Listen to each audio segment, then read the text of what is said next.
Hello YouTube and welcome back to Redline Revs. Today I'm going to be showing you how to do an oil and oil filter change on a Vauxhall 1.7 CDTI.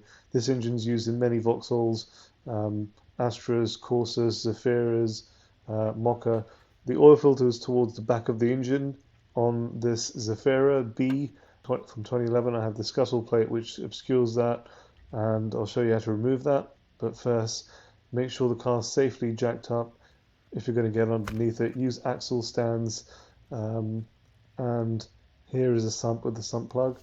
It's a T45 Torx that I used to crack the tension on the sump plug, and then get it to a position where you can start to remove the sump plug just by hand after you've cracked the tension, placing the oil catch pan in a good location, and then just remove the sump plug with your hands. It's a good idea to have driven the car for a while, or at least let it running so that the oil is hot when you do this, and that will ensure that you drain out as much of the old oil as possible. You may need to reposition the catch pan as the flow rate of the oil decreases, and leave the oil draining for at least 30 minutes. I like to let it take its time to continue to drip, so you can get as much of it out as possible. And please be safe when you're getting under a car. Make sure you're using axle stands as well as your jack. Now back up here, I'm going to open the oil filler cap and then just leave it there so nothing falls in, just so air can pass through and it will drain the oil a bit better. Now moving on to the scuttle plate, you can remove this rubber piece by just lifting it up off its rail. That's off.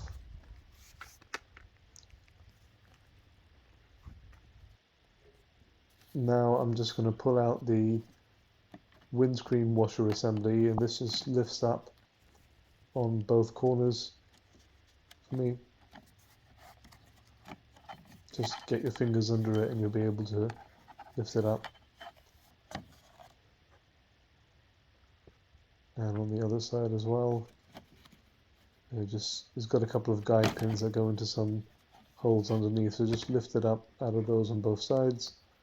Now on the back of this washer assembly you will find the piping for the windscreen washer jet, and it connects here to this assembly, so you need to just pull that out, disconnect it. This one's a bit dirty, so I'll give it a nice clean. And you can now remove the washer assembly.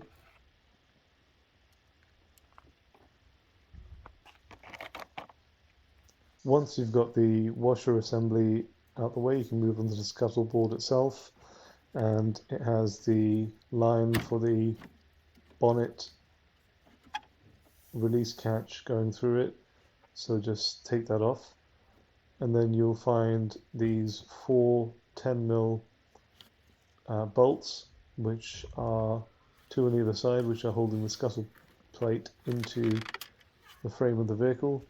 And you just need to remove those. And what I like to do is go around everything, just cracking the tension off it and getting it loose. So that's the second one, and then 2 on this side.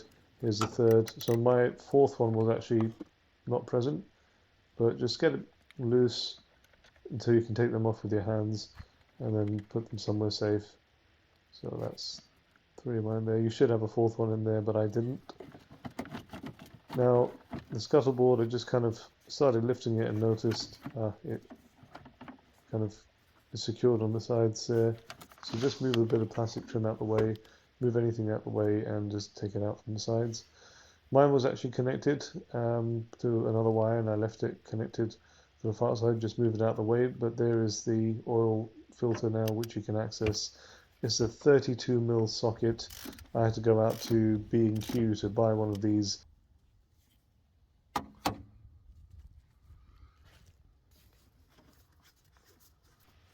Once you've cracked the tension, you can just go in with your hand and start carefully undoing the oil filter from the oil filter housing. Once you've got that cap off, just hold it there for a while because the oil filter will be dripping oil, so you don't want to make too much of a mess here. Let it drip out and then turn it upside down and carefully take it somewhere safe to work on. And there is your old oil filter. Once you've removed the old oil filter, you want to come and get at these old O-rings. These need to be removed from the oil filter cap. There's 3 of them here. So just remove these, and the best way I find to do this is to use one of these pick tools. So just get those old O-rings off. Once you've got the O-rings off, you can remove the old oil filter element by just pulling it out and then dispose of that. Now here is a new oil filter. I've used a Bosch P7073. Here's another part number for it. Please use at least Bosch oil filters. Inside my oil filter was this kit of O-rings, and I've replaced the lower largest O-ring there onto the oil filter cap, and then the other 2 as well. There were 2 different sizes for the smaller ones, and the absolute smallest went on the tip, and the slightly larger one goes in the middle. So one there on the tip, the smallest, larger one in the middle, and the largest at the bottom.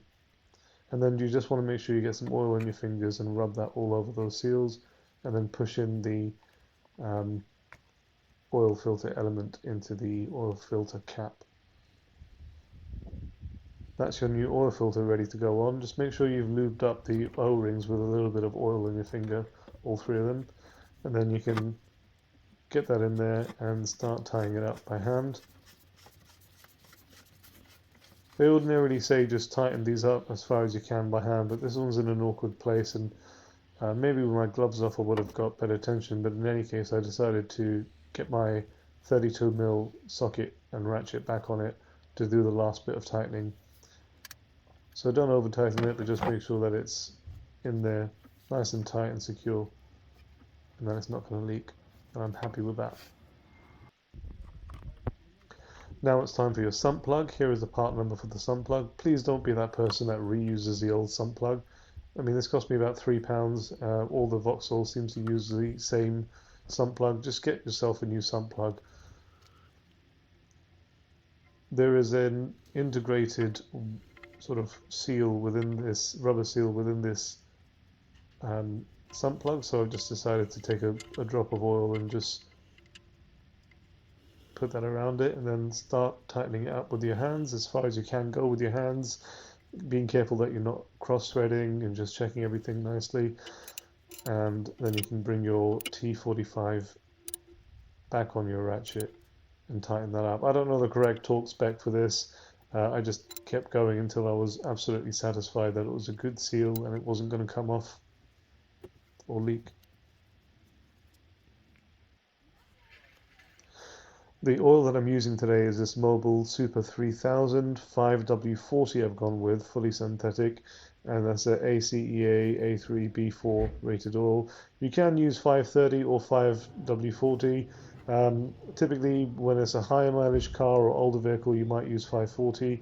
This vehicle's actually got relatively low mileage for the age, but I'm using 540 anyways because that's what was used in the last few services, and it seems to be running fine on it. The engine takes 5.5 litres of oil, so presuming that you've got all of the old oil out, then you can pour in this 5-litre bottle, and I've got an additional 1-litre bottle, and once I've taken the car off the jack and finished everything off, I will add another half-litre of oil carefully. When you do that, make sure you're checking the dipstick, obviously when the car's back level on the ground. So these engines take 5.5 litres of oil. I've used the whole 5-litre bottle, and then I'm going to, when I've got it off the jack stand, top it up with that extra half a litre, carefully checking the dipstick.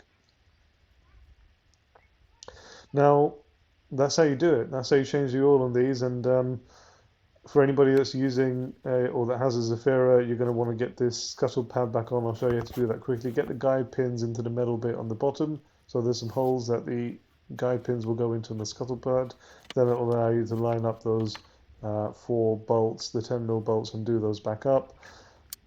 reconnect anything that you may have disconnected, get the wiper assembly, and towards the back of it affix the wiper fluid pipe. Then you've got again these guide pins on this, which will go into some holes on the scuttle pad, so you just line those up. Just line those up so you can get the washer assembly nicely into the scuttle pad on both sides, and it should go in. So here is what the car looked like when it came to me, and you can see the engine bay looks really filthy, even though this has been a well-maintained and low mileage car. So what I've done is videos, not only this one on the oil, but also on the air filter change, and a video on the fuel filter as well, which you can look up on the channel. And here's what the engine bay looks like now after I've done the full servicing and gone around cleaning it up. So just be careful when you're doing this, don't be a brute about it, but take time, take care. I've used a rag with some warm, wet water for most of the things that I've cleaned up here, just getting that layer of dirt and grime off. I've used a hoover where need be to hoover certain areas up, and I've very carefully used a little bit of brake cleaner where there might be gunked up old oil stains, and it's really cleaned everything up. It's also given me an opportunity to inspect every single pipe and line and wire and make sure it's all good. It's allowed me to identify that there are no oil leaks going on here. No garage that you go to will take the time to clean your engine bay if it came in to the shop looking how I just showed you this car looked. But it's down to you as an owner really to do your own servicing, which anybody can do, and that allows you to take the time to actually care for the vehicle in the way that only you will be able to, and no garage ever does.